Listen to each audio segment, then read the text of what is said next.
So in this segment, we're going to be talking about Michael Gove confronted in an airport by an angry woman waiting for 30 hours. And this is a crisis where a lot of airports, I think in Europe, at least some of them are facing staff shortages. But this was caused in part by Brexit. So this is in a Greek airport. Michael Gove flying EasyJet, despite the fact that he's a government minister on a lot of money. Very strange person. Even his facial expression here, I found it weird. It's like an office vibes here, looking at the camera. And obviously you got this lady here looking very confused.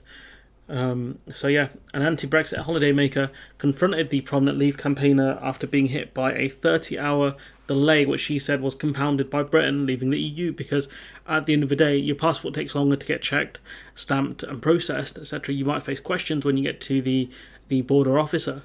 It's going to slow things down. You know, each one takes, I think, around between 30 seconds to a minute longer, depending on which sources you look at. It's going to add time when you've got, potentially maybe 100 people getting off the plane. Each minute adds time.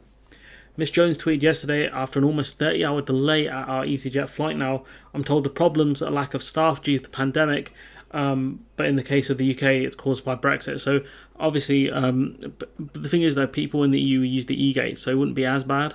But the ones that are staffed, that have people on them, they're the ones that are for the non-EU typically. You're going to face big delays on those ones.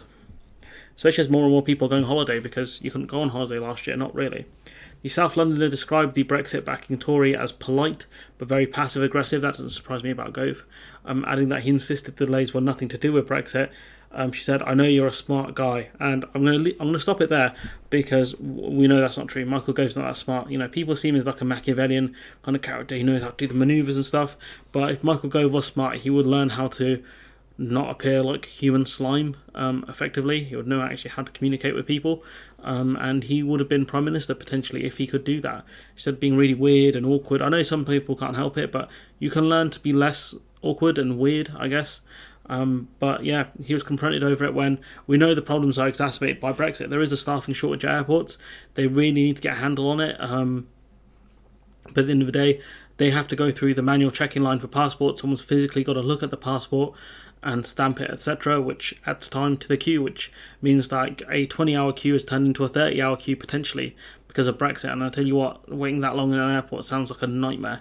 Anyways, let me know what you think in the comments below. Like, comment, share, subscribe, support the channel on Patreon if you can, and hopefully I'll see you in the next one.